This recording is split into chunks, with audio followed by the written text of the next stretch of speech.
We talked about my life story, $7 production, Dwayne Johnson, The Rock. That's his, production company, to do my life story. And we picked John Bernthal to play me in what we thought was going to be a series. Yeah. And we were, going to do a series for a couple seasons, 2 or 3 seasons in the series. And John's very tight with Taylor Sheridan. And so some different names were being kicked around, Paramount Plus and stuff. Which would have been amazing. Yeah. Recently, I said, okay, John, now that we're here, and we're going to get ready to start do this, and you got to get into character. And he goes, oh, yeah, I'm going to come and stay by you and Little Mel for a while and, get into character. Because, once he gets in character, he pretty much stays there. And he goes, Mel, I'm going to get in your mind. And I got to get deep in your mind. And he goes, and I know some things you've suppressed over the years and some things you forgot about. And then we got some news at the beginning of this year that changed it around. And this is where I want to respectfully let them make the first announcement. But I can say this. Now it's going to the big screen. Let's go. Right to the movie theater. Let's go. No series, a movie. John's still playing and me. And John's going to bring it. Man, he is so stoked. Guys, welcome to the Sidney Gordon Let me check that. Yep, Sidney Gordon Podcast, as said here on the screen. I'm Nick Koumalatsos. I'm here with Mel Chancey. And Mel, the last time we did this, we took 3 years ago. Well, we've done a bunch. Yeah. But man, it was our first one together. That was our first one. Remember, you're like, man, we've been waiting for this for a while. Yeah. So if you guys want to know more about this, go to I got it pulled up right here. Go to YouTube and type in "The Life of a Former Hell's Angel Chapter President" with Mel Chancey, Nick Koumalatsos. It's on the Nick Koumalatsos Show channel. 3.6 million views. I dare say the most viewed podcast that you've ever been on.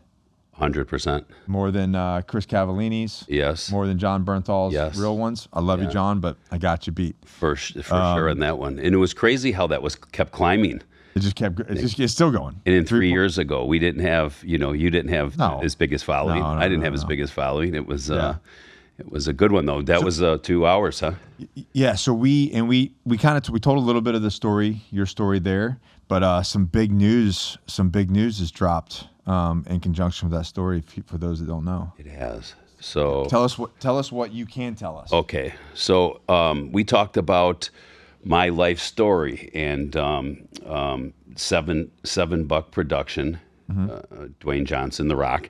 That's his production company. His brother-in-law Hiram Garcia and his ex-wife Danny Garcia. Right, they're all the three partners in this, and so they took on to do my life story, and we picked John Bernthal, who happens to be Sidney's brother-in-law. Right. And coincidence there, John and Dwayne didn't know that, to play me in what we thought was going to be a series. Yeah. And we were, going to do a series for a couple seasons, 2 or 3 seasons in the series. And John's very tight with Taylor Sheridan. And so some different names were being kicked around, Paramount Plus and stuff.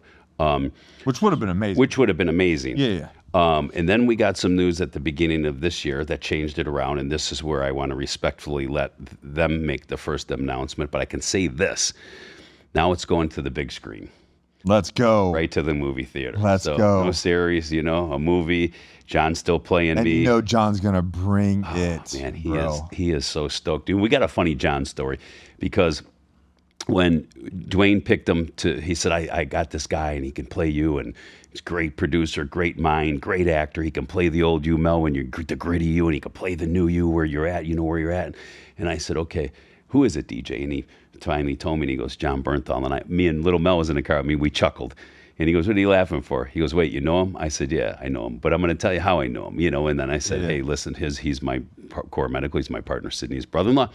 He married Erin Engel. Sid married Jackie Engel. And I go, and them are the nieces to your friend, Kurt Engel. Yeah. And he goes, wow, I'm blown away. What a freaking small world. What a small world. Yeah. Right? And he didn't know. And he goes, I was being respectful for you because Dwayne is such a good brother and good friend to me. Everything he does, he's so respectful. And he goes, I wanted to pick the right guy. And he goes, here, he's like family, right? I go, he's like family, man. I said, so cool. He goes, well, I'll let you call John. We'll call his agent. This is back now probably 4 years now. Right. The project's been being worked on for about 6. Very organically, we're telling the story. So it was just funny how that came too. So when this new thing came out and we just got the news that we were going to go to the movie, and he said, well, okay, you call John on that one. I go, I'll let him know that one. So John's excited. And when we were on the phone with John, when we first started, I'll rewind, we first started and we got on a Zoom call with John, and he said, okay, John, we know you could play a great Mel character, blah, blah, blah. And he said, when the time's right, he goes, you go over and get with Mel and stay with Mel, and he'll train you, and little Mel will cook the food for you. And, he goes, 10, 12 pounds on you. It's going to look great on the TV, on the video screens. Right. He goes, we got the right camera angles. You're going to look huge. And John goes, 10, 12 pounds? Man, screw that. He goes, I want to put on 40. And I go, what? I go, John, we're not trying to kill you. You got to play me. We're not trying to, you can't die. I said, you ain't getting, we all started laughing, we're like, John, you can't get that, because we were in the first, we're like, I don't think there's no A-list actors that are 290 pounds like I was back in the day, right? That was the funny story. So, John, as you know him well from working with him and being his dear friend, he's got that, he's taller than me. I'm 5'10". He's got to be about 6'1" or 2". He's got that lean build. So he's lean muscle. He never bodybuilded at all. He doesn't know that kind of training. Playing basketball and playing boxing basketball, and never ate any kind of solid food to where he needed to bodybuild. So, I was telling Sydney, I'm like, Sydney, I go, me training him for however long I can train him, 4, 5, 6 weeks, and then he takes that home. Mel's showing him how to eat, feeding him, and he takes that home. I go, that lean muscle that he puts on, that 10, 12 pounds of lean muscle that he's going to put on, is going to look good on him, It's going to look good on camera, yeah. Yeah, and, the different angles. And we did, that's what we did with The Punisher. I think that this special presentation that we did this past summer will be the biggest version of himself on screen as The Punisher. Really? And he was super lean. We still leaned out. Yeah. We still leaned out. So he was super ripped. There's a photo of him in the makeup room, super lean. Yeah. But you put another 15 pounds on top of that. Yeah. That's the gimmick right there. And the thing is with that, what's kind of nice is he doesn't have to be super lean for this character. Of course. So we can just get big. Just get him big and get full. Him big and full, yeah. Listen, it ain't like he's going to be up on a bodybuilding stage in trunks. He can have jeans on. And, I ran around back in, running the Hells Angels, I'm jeans and boots and cut-off shirts and stuff like that, his patch on. He's going to look menacing, And I asked him recently, I said, okay, John, now that we're here, and we're going to get ready to start do this, and you got to get into character. And he goes, oh yeah, I'm going to come and stay by you and Little Mel for a while, and get into character, because once he gets in character, he pretty much stays there, in his mind and stuff, And I said, what's the most thing you're looking forward to, I said, I seen your goatee like mine before. I seen you in some movies where you had the Fu Manchu and stuff like that, the handlebars, I go, I don't know what you're going to do with the hair, like that. And he goes, no, the biggest thing I'm looking forward to is getting your accent down. I said, accent? He goes, yeah, Mel, you got a unique accent. I said, I no one's ever told me that before, because you do. You got that neat unique Chicago accent. I said, okay. And he goes, Mel, I'm going to get in your mind, and I got to get deep in your mind. And he goes, and I know some things you've suppressed over the years and some things you forgot about, which is, true. And so we were talking earlier, me and you, and, getting to going back in our minds from, it's a lot sometimes. I think about it, It was interesting, and my wife kind of warned me. One, when I wrote my book, which John read, and then put a lot of that into this special. Very kind of him to include me and include some of that story. But it aligns very much with the Frank Castle story, and based on Frank's background. And but when I was on set and John was doing those scenes, it was eerie. It was very eerie of how he was doing that, and then the emotions that I felt. It was like reliving. So a lot of the scenes that people will see, it's like, even though it's different, the emotions there and the situation is the same, and it was rough, man. So you got to prepare yourself that. It's going to be the way they do it, man. The way that they recreate this, even though it's not real, right? You're on a movie set, right? But John's so good. Yeah, he's so good that you being there and you watching it, even on a screen in a tent, it's like reliving reliving that event, all of that. You know, and they want to make it so it's so true to the life story with John and Dwayne, with their hands on it. And so, getting ready for it, and, the last, 6 years, telling the story, and it's been there. But now that we're where we're at in the steps that we're at now and going over it, and John's like, I obviously need to sit down with the retired ATF agent, Chris Bayless, as we know. Great guy. And he goes, I got to get in his head. He goes, because Mel, he goes, you have a way of not telling the story right. He goes, you always minimize stuff. And Chris goes, yeah, he was even trying that in the courtroom. He was trying to minimize his role and stuff like that. So he goes, and Chris goes this. You've been always telling the PG Always telling the PG versions of my life and what we did back in the day, right? So Chris goes like this. He goes, John, he goes, and Chris gave up everything, all that, the whole RICO stuff and, what they had, a 10-year investigation on us. They called it Operation Gabriel, the bad, the good angel versus the bad angels and the whole 9 yards. And Chris goes, Chris and John got close in all these last, 4 or 5 years.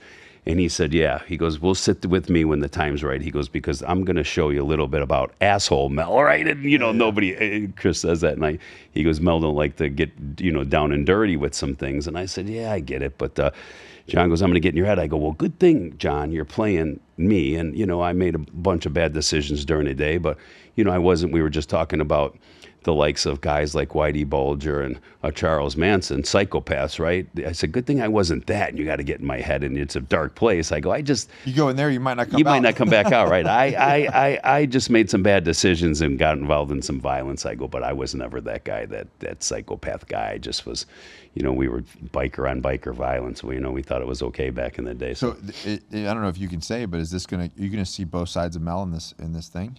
I believe so, because I see how they set up this, they call it the deck. I see how it's set up, the arc of it. And of course it starts out in the beginning of, the war, with us and the outlaws and all the RICO predicate acts that I was committing back then, to the rise of me becoming the president, to the reign, to the prison sentences, to the raids, they call it all these R's, to the raids, and then to the redemption.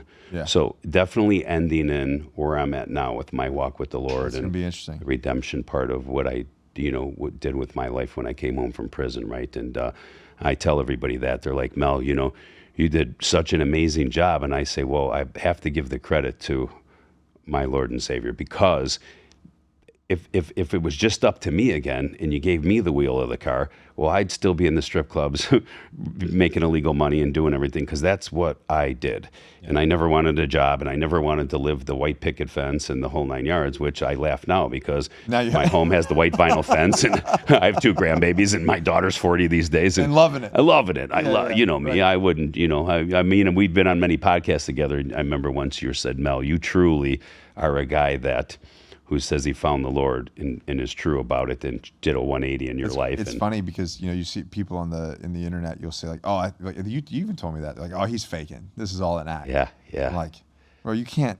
That's a lot. It's a hell of an act. I remember when we were talking about that. I'm home since 2008. Yeah. I'm not a mathematician, but that's a long time, right? That's a long time. That's a long time, man. And guys were like, still back from my old neighborhood in Chicago. I've been in Florida now 11 years. They're like, yeah. They'd see some of my friends, and they're like, so you hadn't seen him, right? And my friend Jamie would be like, I see him all the time. Come on, man. He's just putting an act on to keep the feds off his back, right? And they're like, Jamie's like, what? And I'm like, if I could put this act on from 2008 to now, I would be John Bernthal or Dwayne Johnson. Right, yeah, I would be the A-list actor. Right. That's a method actor right there. So, that was only by, the grace of God. Can we talk about how things didn't move forward maybe 2-3 years ago and why? Yeah, kind of crazy. Yeah, because I think that people are really aching for this now. So like there was. Go ahead and say. Yeah. So when we started this, and we were going to do a documentary first. Yeah. And before the series, and Billy Corbin jumped aboard. We talked about that. Billy Corbin from Cocaine Cowboys and Square Grouper and 30 for 30, just the king of the man. Billy's the man, and jumped on it and stuff. And we're thinking, okay, let's do the documentary. And we started putting that together, and we made the sizzle reel and everything. Well, the actor strike happened. Mm-hmm. The writer strike happened. Right.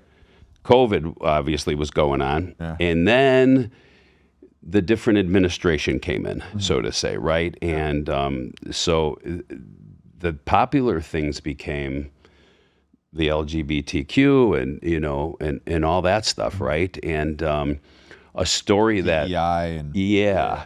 And a story that is kind of not kind of, but is a testosterone-filled story of me being a young man and in the Hell's Angels and the violence and the war between the outlaws that became infamous, and it's on every gangland and stuff. And me being the head of the realm was a little bit too much for that. Them times. what they were trying to put out at the time. Yes. Which was complete garbage.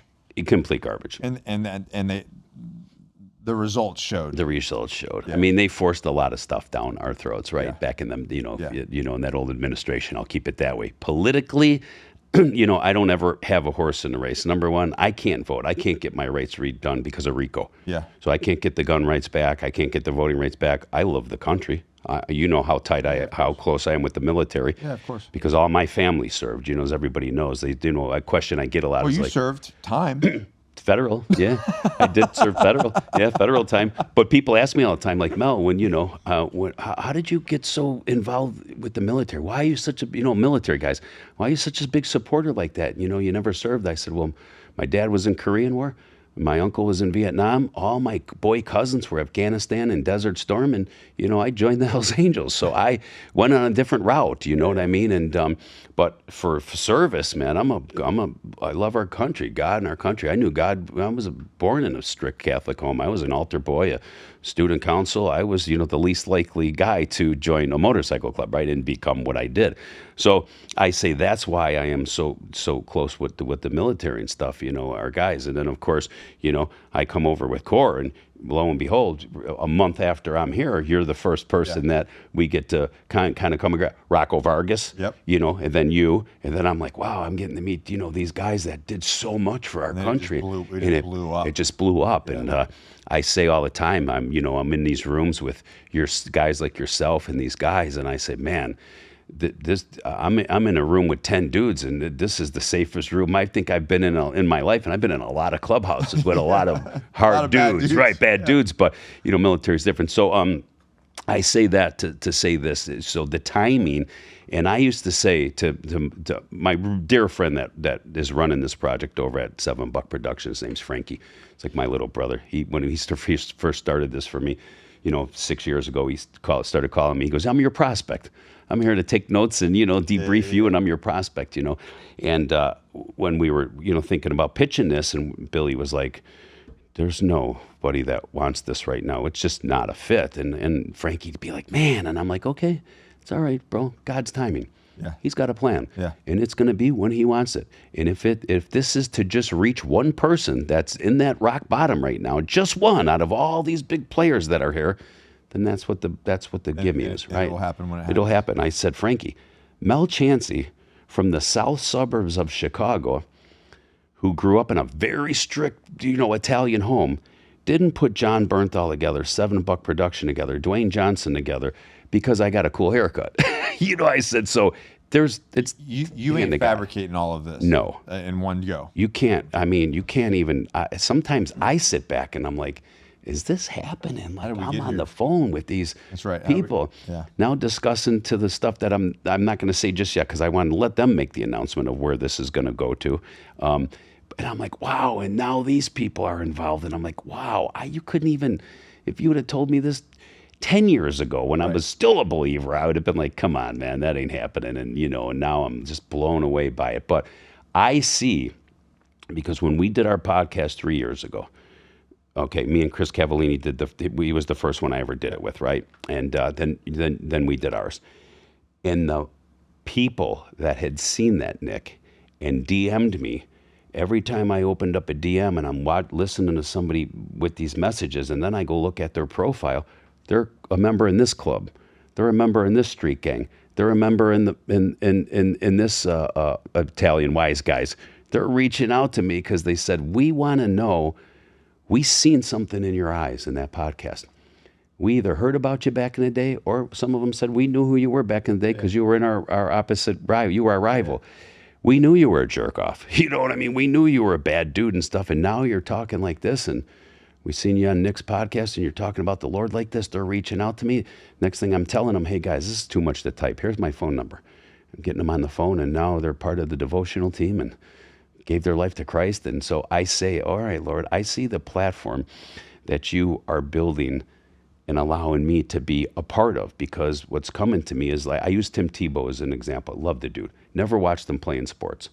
Never watched him. But when I seen what he did with the John 3:16 under his eyes, and I seen that he's been a believer since he's been a kid, and what he does with his platform, that encouraged me. I said, this is a good dude here. Yeah. And, you know, then like my 40-year pastor friend, Pastor Steve Trilio said to me, he goes, listen, Tim's reaching people that you can't reach. You're reaching people Tim can't reach. We all have a platform that God builds. He goes, these motorcycle guys and these gangsters and everything ain't reaching out to Tim Tebow, but they're reaching out to Mel Chancey, right? And I said, yeah, P.S., you got a point. So I see the platform, I see it, and I say this about the John 3:16 devotional team. We're going to be 6 years in April that we're doing this. And from all over the world, people from all over the world. If God put everybody together in one room, there's some bad cats on this team. Some bad cats, you know, you watch them. We've been prayed for you for when you and Allie were going things. Hey, Mel, I need some lifting up. We got you. Lifting the names up in the morning. And it just grew so strong with this team. And I watched lives being changed. And, you know, and I had a lot of people say, Mel, we follow you. And I tell them, you don't follow me. I'm just being the vessel. I'm giving the devotional. I'm reading it from the Bible. I'm reading the passages. And your relationship with the Lord is your relationship with the Lord. I'm not around you. You live in Australia. You live in England. Right. You're not following me. We're just following the Lord. And I just happen to be a John the Baptist. Right. I don't want to put myself in that category. I'm not saying that. But John the Baptist, what was he doing? He was conduit. Preaching the word. He was the perfect conduit. So I'd say that to them. I'm blessed to be doing that. And there's so many encouraging people on the team and so many people that I get the fellowship. It's amazing. Then I get to go and help run the IFBB and the NPC, and we're at our core medical events. You know, I've been home, I said, since 08, 2009, 10, 11, when I would see people, what did they want to come up and talk to me about? My former life. Yeah. Now that is way out the door, and they're talking to me about the devotional team, core medical or whatever we're at now. But going back, I think that what it is the pendulum swung so hard the opposite direction. Yeah. In a lot of ways, in my opinion, and this is not the opinion of the Sidney Gordon podcast, it's the Nick Koumalatsos opinion, but in a very evil, dark way. Yeah. It was a very dark time. Yeah. And I think it hurt a lot of people. I think it hurt a lot of youth. And now the pendulum is swinging hard the other direction.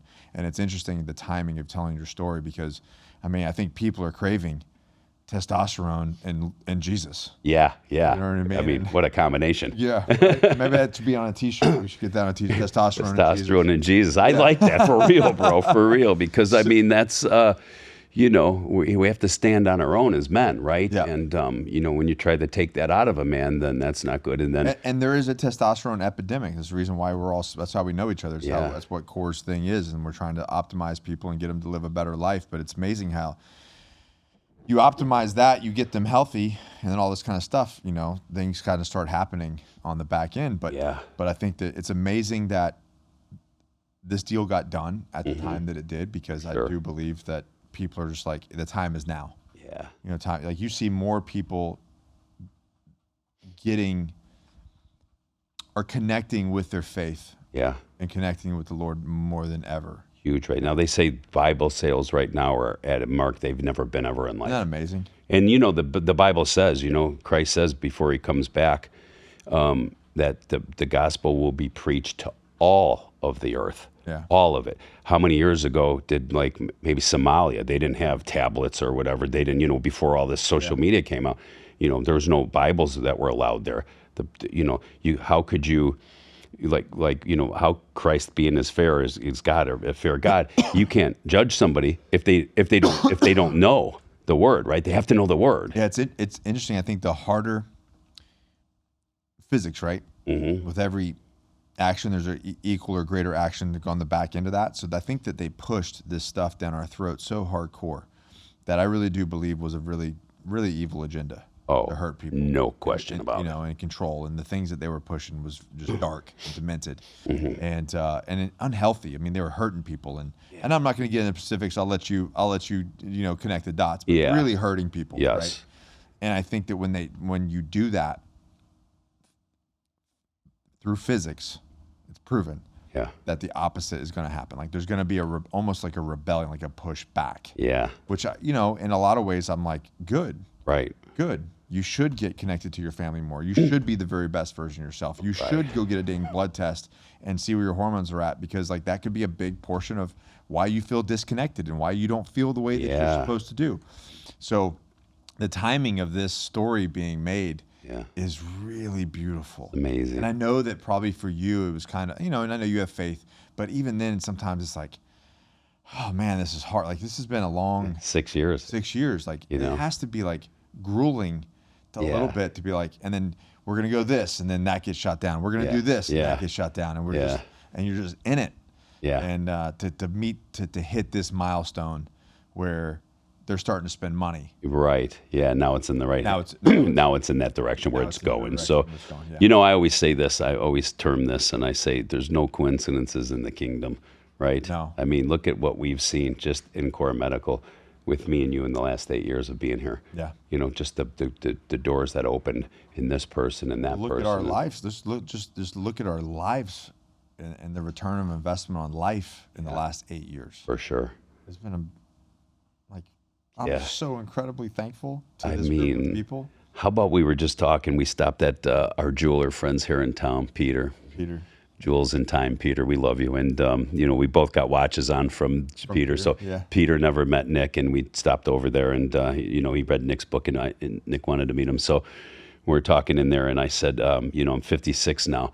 And I said, when I came home from prison at 41, I got my first credit card in life. Right, I never had anything, and when Melissa wasn't my wife at the time, in 2009 when I moved her to Chicago, we went to the bank and to go do the credit card and stuff, and the bank looked and said, "Wait a minute, you don't have good credit, you don't have bad credit, you have no credit. Where you been?"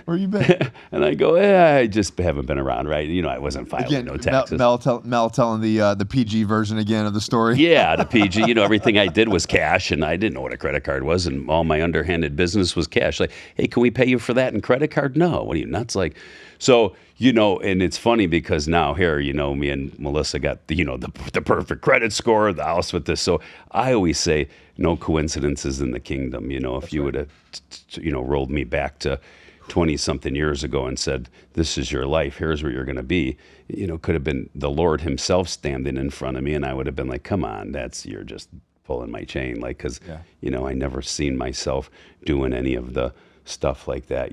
My daughter's going to be 40. I had her when I was just turning 17. I was still 16, but just turning 17. And, my oldest grandbaby, 18, the youngest one's going to be 12.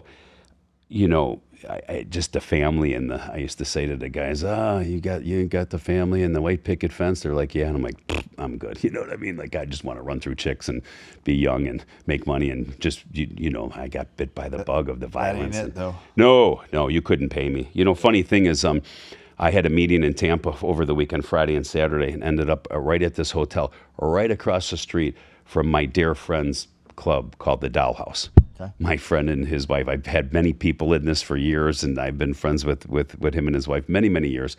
And I took a picture of it, and it was a Friday night. I rolled in there, and they were like, "You're in town?" And I said, "I'm right across the street at the Hyatt. I have a meeting in the morning. I have dinner tonight." And they said, "You're going to come see us?" I said, "I'm going to come see you, but in the parking lot." I stayed in the parking lot because I haven't been in a strip club in about 6 years. I stayed in the parking lot. Owner came out. The staff started coming out. The security guys that had known me for so long, they're coming out in the parking lot. I'm out there in my John 3:16 devotional team T-shirt, right? And the owner says, I understand, Mel. I get it now. He goes, for years I didn't understand. You weren't coming to see us no more. I said, man, listen, I don't dip my toe in the pool. Yeah.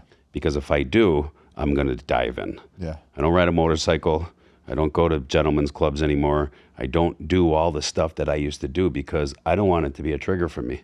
Happens I walk in that gentleman's club and all of a sudden I see something shiny in there, and now I'm in big trouble. And now I get caught up in that. I'm going to be asking you if I could sleep in your back bedroom for the next 20 years, right? Because with Mel, I don't know where we bank, as you see. I don't know anything. So she don't even have to get a lawyer to divorce You would me. just be out. She could date rape me without even going, right? I'll be like, okay, thank you for the credit card. That works, right? So to me, I have to stay away from any of them triggers. I know myself, and if I didn't go to prison and get taken out of that lifestyle, I wouldn't have left. I was 27 years old the first time I went away. I was running through that industry, that life. I was the king of that life, you know what I mean? And I wouldn't have left, but going and losing my freedom that first time opened up my eyes. I didn't have any problems in that state prison, in that federal prison I went to for them 4 years. Not a problem when I was 300 pounds. I was the Hell's Angel leader. I got along with everybody. Everybody was nice and cordial to me. But I lost my freedom. And watching my family come in the visiting room and crying with me and stuff like that hit hard, right? Then I came home and got my life together and exited the club and started doing my own thing. And 4 years later, I got the RICO indictment for the stuff I did in the 90s, right? I had to pay the penance, right? And that was my cleansing, as I say. That was God telling me, hey, man, you've been a bad kid. Sit in the corner. Let me let you think about this. Because when I came home the first time and I was on a non-association with the club, I thought I was a good guy now. I wasn't shooting dudes off their motorcycles. I wasn't selling drugs. I wasn't doing this violence. But I could not shake the womenizing, and I replaced the violence from biker violence to nightclub violence, because when somebody came in our nightclub and if they were screwing up a group of guys, well, we punished them down there. So I was thriving on that, and then the womenizing was bad. When I say, like, guys had a lot of girlfriends and was a womanizer, I was a womanizer, bro, bad. And, that was hard for me to, when I went back the second time, and I'm like, okay, God, how did I get here? And I'm like, well, let me rephrase that. Let me not ask you. I know how I got here. I go, but I was doing good. I thought I was on my way to different things. And then Nick, I felt it. It was February of 2005. My doors got kicked in the late December. And I was in an 8x10 by myself, and it was cold in this facility they were holding me in. No bond for the RICO. And I felt that him speak upon my heart. I didn't hear his voice, none of that stuff. He didn't appear in the cell. I felt that weight of, you thought you were a good guy, but look what you're still doing. You can't give me part of your stuff. You have to full surrender to me. And then I started getting back in the scripture, and I started thinking, like, this full surrender, okay, I'm going to jump in the passenger seat. I'm going to give you the wheel, which I thought I did when I came home, but I kept grabbing the wheel because I wanted to go to the gentleman's club. I wanted to go do this. Christ ain't going there with me. You know what I mean? So he was like, you want the wheel? Just take it and drive it from the passenger seat. I crashed the car again. Yeah. So now when I came home in '08, I always thought of that full surrender. Okay, Lord, I can't say I'm giving it all to you, but I want to keep holding this in my life. Right. Full surrender. My dear friend Jamie, when I got out of prison, comes and he has my phone in his hand. And he goes, I know you're going to go get a new phone, but I kept this for you because, the contact's in there. I took the phone, I threw it in the garbage can. He goes, what are you doing? I go, I'm going to let him build that phone book. I said, I know my mother's number, I know my daughter's number, that's all you need. And your number, Jamie, that's all I need. I said, I'm going to let him build that. Right. And I look back now and say, wow, what a Rolodex I have of some pretty amazing people. The amount of connections that you have. Yes, of some positive, amazing people in my life that have been so positive to me. My dear friend that just passed away, Terry Bollea, Hulk Hogan, he was not only my dear friend back when I was the Hell's Angel leader, and he was running crazy with the Hulkamania gimmick, and I was running crazy with my nickname Road. We did some, the women and the, Vegas and the parties. Terry never did anything, like I was doing. He wasn't into that, but, we were still being goofballs in life. And then to come home and move an hour and a half from him, and we reconnect in 2000, and moved to Florida in 2014, and we reconnect, and that positivity, and then he's wanting to start a better relationship with the Lord, and he's seen that I did it, and he's like, wow. And then not only did he hear, but now that I'm hanging with him all the time, he's telling me, like, Mel, wow, you truly are doing this, right? You're truly walking with the Lord. Like, you're not going to go to that spot. No, I can't do it, Ter. I can't do it. I'll sit around in your pool and have a few drinks with you and laugh and joke. I just can't go to them bars like I used to be in. I can't do it. And that opened his eyes, and not too long, a couple of years ago, he got baptized. I remember that. Remember? He was wearing the John 3:16 devotional team Yeah, T-shirts. he talked about that right on Joe. On Joe Rogan, yeah. He wore she wore our T-shirt, the John 3:16 That was just devotional. a few months. That was just Yeah, less about than a year, about a year ago, I think that happened. Year and a half ago. So to see that, and to see, like, I had a little bit of being a conduit, the vessel that helped him along, because he wanted to know. He's like, "Oh, tell me about this full surrender," and I'd spend days with him, talking to him. I'm very grateful for that. So no coincidences, I say, Nick. So it's interesting that you're bringing all this stuff up, because I hear a common theme with all of it that makes you successful, and people don't connect the dots enough with it. And it kind of goes into one of our events, but could you have gotten the success that you've had in your life, in this chapter of life, by yourself? No, zero. Because what I have seen, we've had this repeating conversation recently about the power of community, and everything that you've been telling the story about this chapter on both sides is really the power. Like, is the community that you've built. You talked about the Rolodex. Yeah. Right? Like, I'm going to build this new Rolodex, which basically means I'm going to build a new community for myself. And I think that a lot of people out there, the powers that be, want people isolated. Sure. They want them isolated because when you're isolated, you can be controlled. Yeah. Right? It's like you're isolated, and the only information you're getting is the information that we're feeding you via whatever medium that you're plugged into. Yeah. But when you have community, you have other people that are sounding boards, and it's like your network is your net worth, right? If you're hanging out with, 5 negative people, you're going to be the 6th. You're hanging out with 5 fat dads, you're going to be the 6th fat dad. That's so true. If you're hanging out with 5 millionaires, then you're going to, like we were talking about learn taxes. From that. Yeah. We were talking about taxes, and we were talking about investing, and like, that's going to have an osmosis effect on you based off who you surround yourself with. And I think that a lot of people are so isolated that that's the reason why they're in this, they feel like they're in this dark hole and they're not making progress in their life. And that's the reason one of the things that's so great about Core Medical is there is a community around it. Like, an amazing community, you know what I mean? Like, the people we met and reconnect with and everything. And you bring that up, and, like, Nick, you're very successful in what you did. And I just was asking you, I've been your dear friend for 8+ years. And we were talking about, you're giving me a lot of good pointers, because everybody knows that little Mel runs everything. And it's easy for me. I don't have to pay attention to it.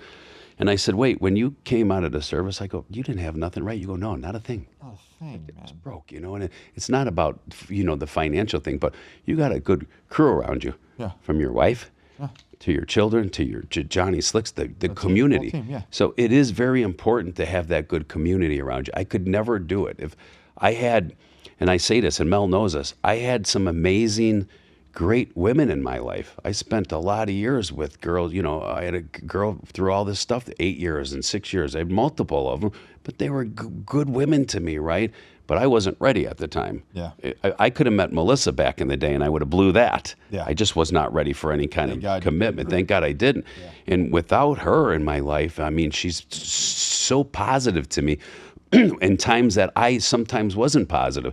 We're sitting in traffic one day when I first moved there to Chicago, and I'm getting aggravated. I'm like, this effing traffic, And she goes, boy, you would have probably killed to be in this traffic a year or so ago. And I go, wow, you got a good point. I'm bitching about shit like this. I'm in a new vehicle, we're in traffic, and I'm mad. Yeah. You got a good point. So, she's been in that positivity for me, and God put her in my life when I really could use her and needed her and stuff like that, and so huge on the community. And over here at Core, we've seen the growth that we've had in the last 8+ years with this community. the military and meeting some amazing people through the military and these events that we're at and the doors that they open for us and stuff like that. The community we say we have at Core is just unbelievable. And through that, that's exactly how the this weekend that's coming up, well, in February, got started, was the military appreciation weekend. And it started small. You remember that first one? First one, yeah. It was super, super small. And now it's grown into 5. This is the 5th year we're coming on. I have the dates. It's the Military Appreciation Weekend is February 26th to March 1st this next year, and tickets are going to be launched here soon. Very shortly, yes. Matter of fact, if you're listening to this, they might already be launched. Yes, it's going to put everything up. And what a difference in how we've grown into that and the people we have and all the activities that we do for, all of our guests that come to this and the bands playing and the raffles that we do. I believe last year, I believe we raised somewhere around 60, 70,000 in from our auctions. I'm pushing for 200,000. I heard you say that today in the meeting. Oh, no, I'm like, come on, man. So if you guys don't know, the foundation is the one that puts on the event, the Core Medical Foundation, we started to, obviously because of my involvement, Rocco's involvement, we started to get a lot of veterans in. Yeah. And guys that were in a really dark spot, and I was in that dark spot personally. And again, isolated, no community, trying to do things on my own, and just in a horrible spot. Yeah. And thank God that things didn't turn out the way that I had planned. Yeah. My plan. Of course. Yeah. But that's when things started to turn around, was getting a blood test, getting my hormones checked, taking ownership of stuff, and then surrounding myself with the right people. Yeah. And that's when things just started to go up and up They and up. did. But there's guys that are in that stuck spot, and they're isolated, they're stuck in the spot, they don't have funds, so the foundation raises money to help veterans for their first year of hormone therapy. Yes, we do. And so cool. that is saving a lot of the veterans that I even hate to even say it, but the people that commit suicide. Yeah. I don't think that they want to die. I think that they, from my personal experience of working with veterans, and then also talking to these people and doing the stuff in the Agoge that I've done, I think they're just exhausted. I think they're tired, and they just want a momentary peace. That break of the pressure. Yeah. And the sadness and the stress. They just want to break from it. So unfortunately, they make a permanent decision off a temporary feeling. Right. Yeah. Man, the foundation is so powerful, because if we can get guys that can't afford it, right? They're at the worst, they're at the rock bottom, and get them on hormones, man, it will save so many people's lives. The coolest thing I think that I say about these weekends, I say it's my favorite weekend of the year, our medical or the event, is we always see people come, and they'll come by themselves. One guy will come by himself, and they are sitting at the table with some other people, and they become best of friends. We've watched so many relationships get built at our military weekend, our military, and it's not just for our military. We just call it the Core Medical Military Appreciation Weekend. Appreciation. We're a lot of people can come, but everybody comes. But it's really the whole point of it is to raise the money that we can take care of veterans for the entire year. For the veterans and stuff. Yeah. So we see, I bring my personal friends come, and we're growing every year. But the thing that I just see is we always stay in contact with them. We're there every year, so we meet new people, and they become like family to us. But to see a guy like a friend of ours now, this guy Chris came all by himself 2 years ago. And he's like, the guys were like, hey man, this is an open table, the big round table, sit over here. And guys like Anvil were sitting there, and they all became friends. Next thing you know, they're vacationing with each other and their families and stuff like that. They're no longer isolated. Their life starts to go back up. Yes, man. It's the open heart policy, man. Sid and I talked about this long ago, and I was like, we had this idea for this thing. And I was like, that's what we said. I said, we just need to do this foundation thing. Guys can't afford it. I understand that, VA is not going to take care of them. This isn't happening. So we got to do it on our own. Yeah. And that's when things started to take off. And but the thing is you get a guy get his hormones regulated. I mean, you know what happens. Oh man, game changer. It's a game changer. And all of a sudden they're fired up. They're like, I got goals. I want to accomplish things. I want to go bang my wife. You know what I mean? Like, he's like, I got too many things that I want to do. And that's really, that was the whole point of it, is like, yeah, you're stuck on the couch, you're drinking, you're doing the whole, negative Nancy victim stuff, sitting by yourself and isolated. And then we get you with Core, and the foundation takes care of you. And all of a sudden, like the year later, you're just ready to like crush everything. I say this all the time. Boom, there you go. Testosterone and Jesus. We came full I love, bro. We're doing something with that. We're doing with that, for sure. I say this all the time because, I'm pretty hands-on with the patients, especially if they're DMing me and hitting me up. Back in the day when we came aboard, we did all that ourselves, passed them off to the patient coordinator, and they did all the work. They had a key. Now we're growing so big, by the grace of God, we're so big that there's teams, right?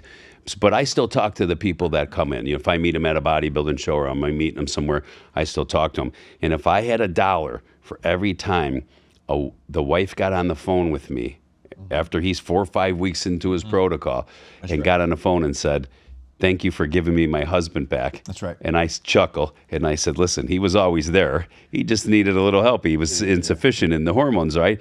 And she goes, "Thank you." Well, one guy texts me, he goes, "Mel, I know we never met. Been your patient for a year." He goes, "Can I FaceTime you?" And I said, "Absolutely, man. I'm sitting at home FaceTime. I go put a shirt on because I'm in Florida. I'm up by my pool. Go put a shirt on and stuff, You ever wonder where Mel's at? He's shirtless in his pool. That's where he's at. And that's a fact. I try to do everything I can from the pool. If I'm on the phone, I'm doing it from the pool. What's better? Or walking my yard, right? I'm walking the yard, getting tan. I love the sun.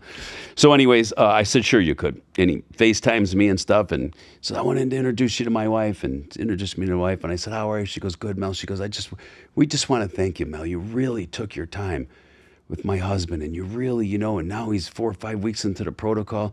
She goes, "We got a nickname for you around the house." I go, "Oh, you do?" I go, "This ought to be good." I go, "What is it?" She goes, "We call you the Dick Doctor." And I go, "Well, that's definitely part of the aspect of it, right?" Sure. So, you know what I mean? I'm glad he's back in that aspect. But, he had a business and he's working more hours at the business. And, listen, I watched you come in, you know what I mean? And you were just, much heavier. You had the long hair. You had, you were always good neck, but your drive was, you were just, Then all of a sudden to see now you get clicking on all cylinders, and we watched you not only metamorphed into what you are. You eventually cut your hair and, did all that, but changed it all the way around. Now you're a superstar and BJJ and doing all this cool stuff. You could have not did that when your hormones ain't correct. I'm 43 years old, man. There's no way I'm running working on 3 businesses. I got 4 kids, just adopted a baby. Yep. Doing jiu-jitsu, it's not happening. Not happening. It's not happening. And I've always known the hormone game because I started bodybuilding when I was 16. So by the time I was 19, there was a doctor in my neighborhood, and he gave me my first shot of DECA, the first shot of some anabolics, right? And then I started reading into things, and I'm like, okay, well, this testosterone is the hormone that's in our body. Because I was that youngster like... I'm not taking the bro science from the guys in the gym. If I'm going to take something, I want to know why. Yeah. You just can't tell me to take this testosterone, but I need to know why I'm taking it. Right. I always was inquisitive. When I grew up, I was a He-Man fan. I watched He-Man every day, and I said as a young kid, I want to look like that. And, 20 years later, I kind of accomplished that, right? Yeah. Minus the long hair. So I was always intrigued. I needed to know why. I want to know how I get big in bodybuilding and stuff like that. So I was always taking the testosterone and the hormones. So I always had that fuel and stuff like that. Then when I retired from the bodybuilding at 40, I went on just the testosterone replacement. I cut all the other anabolics out, right? So one time I went off my replacement, and 7 years ago, I got a stent. I had a little blockage in one of my heart arteries. The doctor said, "You're young, you're 49, let's do a stent." So I quit taking my testosterone replacement. So 5 weeks later, I go in for my first checkup at the doc, and he goes, "Hey, Mel, I need some blood work." I go, "I'm going to do it through my company, through Core, because we're so extensive with the blood testing." He goes, "I just need to see all your cholesterol." I go, "I'm going to do everything, my hormones." So I bring him the paperwork in, and he's looking, and he goes, "Mel, let me ask you a question. Your partner's in a hormone company. Why is your testosterone 200 when the range is 300 to 1,000? Why is it 200? And I said, well, doc, I went off the replacement because I didn't know what you were going to tell me. Stent, the heart stuff. I didn't know if you're going to be like, that's not for you. And the cardiologist, one of the top cardiologists in my neighborhood said, I want to see your testosterone levels in a healthy range. Your estrogen's sky high because I quit taking the testosterone. Right. I kept converting. Yeah. Of course, our testicles are shut off. I was already 49. He said, I think as a doctor, I'm not a hormone specialist. He goes, well, wouldn't you want your testosterone in the 600-700s? He goes, you're so active. And I said, Doc, I'm all in for starting again. But I wanted to hear you first. I wanted to hear what you're going to tell me because you are also our family friend. And he goes, Mel, you're not doing what you used to do back in the day. If you're taking 100 milligrams or whatever, you're going to take a testosterone. So at 56, I run 100 milligrams of testosterone a week, which is a half a cc. And we're using obviously pharmaceutical, brand name pharmaceutical testosterone. I always check out in 750, 800, depending on the day I test. 56. At 56. Perfect for me. Yeah. I don't need the blue pill. Feel great. I feel great. You know what I mean? Blue pills are just for fun now. Just for fun now, yeah. If you want to have a long night. If you really want to be a rock star, right? Which my days are over of that. So, I'm running around. I help run the IFBB, the MPC. We promote 3 shows. I'm the partner here at Core Medical. And, like you, we're just running the gamut. I mean, I'm leaving here tomorrow night, jumping on a plane and going to Texas. So that's funny. As soon as you say that, because I just did the same thing. We were in Texas at a gala, got on a plane, flew home that night, was home after midnight, stayed up with the baby because, Allie had been there alone. So I'm like, all right, I'm going to let you sleep because I'm and the same day. So I landed in the same day that I flew down here. Oh, yeah. And then I leave here tomorrow night, land, go get like a couple hours of sleep, wake up in the morning, we're going to Vegas. Within a couple hours. Right in there, into Worlds for her competition. Try that without any testosterone in your body. You would be wrecked. There's no way. And then not only that, I gotta perform. Yeah. You gotta get there and actually do shit. Yeah. Be a dad. You're going to work. I got a baby. I got a 5-year-old. Like we gotta be there. I gotta be a support system for her. Yeah. Competing. And there's just no way, Mel. No. There's no way that I'm doing that at my age and then on the phone talking to everybody, managing businesses. It's just not happening. And how about the timing now? We see they took the black box label off everything, right? With the women. 30-something years of the telling black box warning. Yes, telling the women, especially the women now. It just came out right for the women.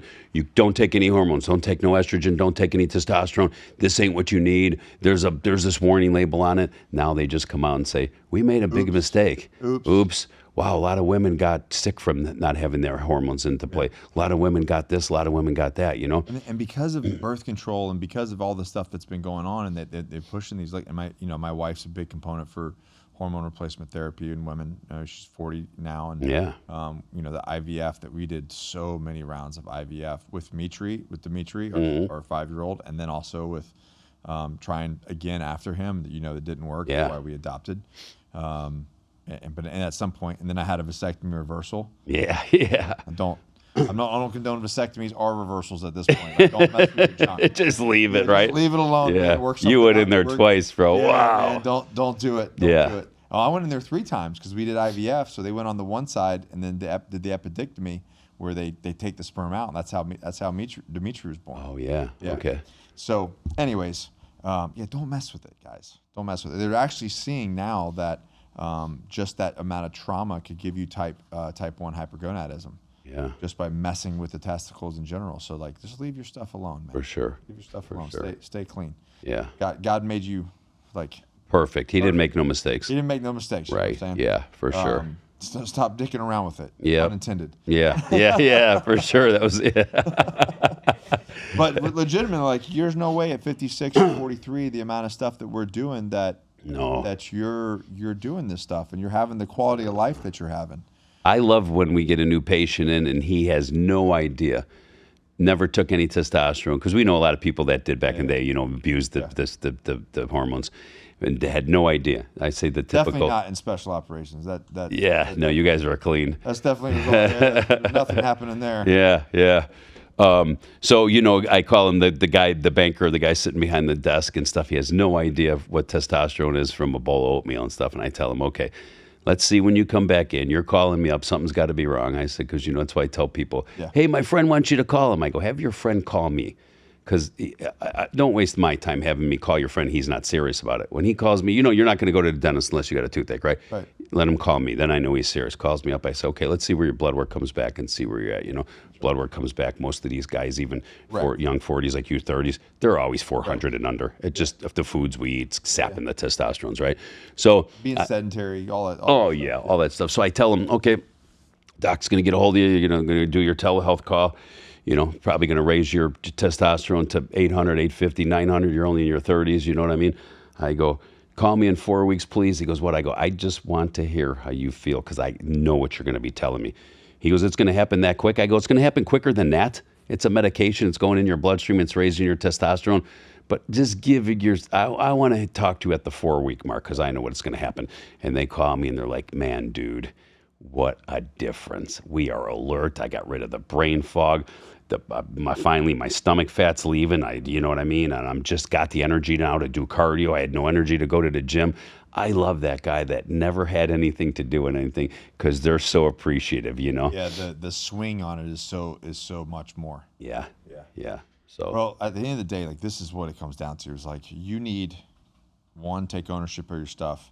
Be around your network is your net worth. Like be around positive people, right? But if you don't, then go find it. And I like to say this. I know we're coming close to an end here, and I like to say this. In this day and age, if you are not your own advocate for your health, that's it. You are in big trouble, guys. Yeah. You are in big trouble because if you're going to go listen to the white coat dude, and I'm not saying all conventional doctors are bad. I'll never say that. But if you're going to go listen to the average white coat dude that is trying to say, take this medication, take this statin, take this. You don't worry about what you look like on paper. We got something for you. And you're not doing the research. I'm watching a lot of people hurt themselves with these medications and coming up with some bad things. There's a reason some of these medications are on a TV commercial saying, if you died or you got these 72 side effects. It will cause heart attacks, yes. anal leakage, brain explosion, and erectile dysfunction. Insane with the amount of side effects some of these medications have.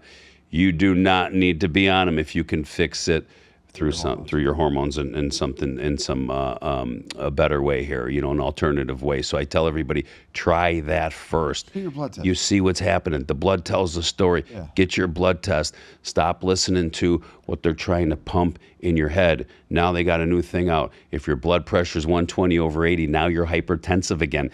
They keep dropping the standards, dropping the levels, so you can't meet the standards because they got a medication for you. You know how that goes. So it's guys, and so here's the deal: get your blood tested. That's step 1. 2, if you don't have a community, come hang out with us. Absolutely. Come to the core medical event in February. Come meet us. Come shake our hand. Come hug our neck in person. Yes. In person. Come hang out with us in person. Get to know who these people that scare. Like there's a lot of hate on the internet and a lot of I've noticed now that the people that comment negatively on the internet, if I did a blood test, they're probably low testosterone, yes. high estrogen. Yeah, I'm convinced of this. Yeah, all trolls have a testosterone problem. They're just hormonally imbalanced. Could you imagine? You don't have the time. Even if you were, could you? As busy as you are, I don't have time. Could you imagine you're typing remarks? I don't even respond to people that do it anymore. Right. I don't have time. Yeah, I just either hide it or block them. I'm like, yeah, it's crazy. So DM us, DM us, guys. Get that link. I'd love to see every single person here at Sid's house, the CEO's house in South Carolina. I'd love to hang out with you guys. I know Mel would love to hug your neck.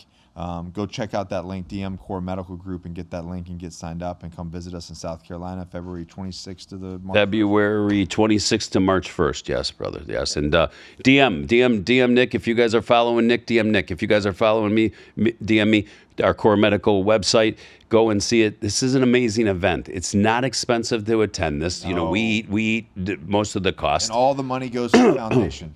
All the money goes to the foundation to help out the veterans. And there's so much stuff to do, from fishing off Sid's dock to shooting to rolling around and with BJJ with some of the best There's guys. my challenge. Come beat my ass on the mats because we'll do a jiu-jitsu. Yeah, Nick's on the BJJ. We got MJ from the UFC, Michael Johnson. That's throwing the mitts with people. So much cool stuff to do. Kids are welcome. We have the bounce house for the kids. Dimitri's in that bounce house. Your boy's in there. Yeah. My wife is, of course, the bartender for the event, and she kind of oversees the kids section because it's not too, she can turn her head to the left and all the bounce houses are there. And then she's keeping an eye on the kids, and then she's keeping an eye on the adults to make sure they weren't at the bar too many times, of course, right? Thank you, thank you. Big shout out to Little Mel on that one. It's great. So Nick, it's I know we're wrapping it up. Yeah. An amazing one again. And I know you'll share this on your, Always Forwarded still, right? No, it's just my name now. Oh, it is. Simple. We don't have time, man. You just Nick Koumalatsos. Just dropped it because it was always. Yeah. It was always forward, right? Yeah, it used to be always that forward. Was what it was, and now it's just yours. Okay. But this is the Sydney Gordon podcast. Though I'm going to put this. This is the Sydney Gordon podcast. So we were acting appropriate today. Yeah.